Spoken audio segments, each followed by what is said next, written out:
അങ്ങനെ മൈസൂരിലെ രണ്ടാമത്തെ ദിവസമാണ്. രാവിലെ എഴുന്നേറ്റ് മൂന്നാളും കൂടി ഫ്രഷ് ആയതിനു ശേഷം നേരെ പുറത്തേക്ക് ഇറങ്ങി ചായ കുടിക്കാനായി.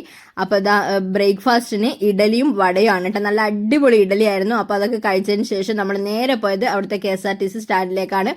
അപ്പോൾ അവിടെ ചെന്ന് ഒരു ബസ്സിൽ അന്വേഷിച്ച് നമുക്ക് സൂവിലേക്കാണ് പോകേണ്ടത്. അപ്പോൾ സൂവിലേക്കുള്ള ബസ് എവിടെയാണ് എങ്ങനെയാണെന്നൊക്കെ അന്വേഷിച്ച് അപ്പോൾ നമ്പർ പറഞ്ഞു തന്നു. അവിടെ ബസ്സിൽ ഓരോ നമ്പർ ഉണ്ടാവും. ഓരോ റൂട്ടിലേക്ക് പോകുന്ന ബസ്സിന് ഓരോ നമ്പറാണ് കേട്ടോ. അങ്ങനെ ആ നമ്പർ പറഞ്ഞു തന്നപ്പോൾ നമ്മൾ അവിടെ നിന്നു. എത്ര ബസ് വന്നിട്ടാണെന്നറിയോ നമ്മളൊരു ബസ്സിൽ കയറി പറ്റിയത്. എൻ്റെ അമ്മോ എന്തൊരു തിരക്കാണ്. ബസ് വരുന്നത് മാത്രമേ ഓർമ്മയുള്ളൂ. പിന്നെ അതിലോട്ട് അത്രയും ആൾക്കാർ ഇരച്ച് കയറുകയാണ്. അപ്പോൾ നമുക്ക് ശരിക്കും അത്ഭുതമായിരുന്നു. നമ്മളെ നാട്ടിലുള്ള പോലെ ഒന്നുമല്ല കേട്ടോ. അവിടെ അങ്ങനെ അങ്ങ് കയറുവാണ്. അപ്പോൾ നമുക്ക് അവസാനം ഒരു ബസ് കിട്ടി കേട്ടോ. ബസ് കെട്ടി നമ്മൾ അതിലിരുന്നു. അപ്പോൾ കുറച്ച് ഒരു 2 സ്റ്റോപ്പ് കഴിയുമ്പോഴേക്ക് തന്നെ സൂവിലേക്കുള്ള സ്റ്റോപ്പ് എത്തി കേട്ടോ. അപ്പോൾ അത്രേ ഉണ്ടായിരുന്നുള്ളൂ. അതാ നമ്മളിങ്ങനെ സൂവിലെത്തിയിട്ടുണ്ട്. സൂവിലുള്ള വിശദമായ കാഴ്ചകൾ മൊത്തം ഞാൻ ലോങ് വീഡിയോയിൽ ഇടുന്നതായിരിക്കും കേട്ടോ രാത്രിയിൽ. അപ്പോൾ ഇത് കുറച്ച് വീഡിയോസ് മാത്രമേ ഉള്ളൂ സൂവിലുള്ളത്. അപ്പോൾ ഇതാ മുതല ഉണ്ടായിരുന്നു, ആന ഉണ്ടായിരുന്നു, അങ്ങനെ കുറേ മൃഗങ്ങൾ, പാമ്പുകൾ, അങ്ങനെ ഒരുപാടുണ്ടായിരുന്നു കേട്ടോ.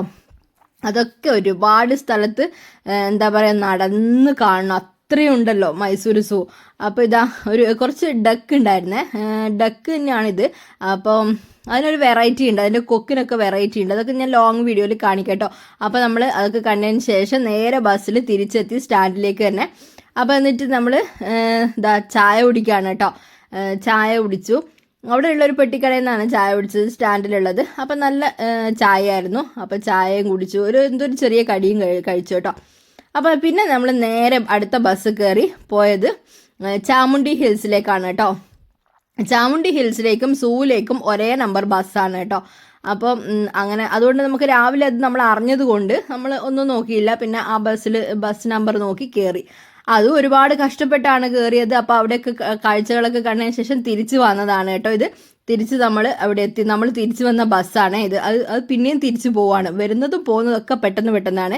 അപ്പോൾ ഇതാ നേരെ നമ്മൾ ഹോട്ടലിൽ കയറി രാത്രിയിലുള്ള ഭക്ഷണം കഴിക്കാൻ വേണ്ടിയിട്ട്. ഒരു മലയാളി ഹോട്ടലായിരുന്നേ, അതുകൊണ്ട് കുഴപ്പമുണ്ടായിരുന്നില്ല. നല്ല അടിപൊളി ബിരിയാണിയായിരുന്നു. നമ്മൾ അവിടെ പോയതിന് ശേഷം അപ്പോൾ രണ്ടാമത്തെ ദിവസം രാത്രിയിലാണ് നമ്മൾ നോൺ വെജ് കഴിക്കുന്നത് കേട്ടോ. അപ്പോൾ ഇന്നത്തെ വീഡിയോ ഇത്രയുള്ളൂ കേട്ടോ. അതൊക്കെ കഴിച്ചതിന് ശേഷം നമ്മൾ റൂമിലേക്ക് പോയി.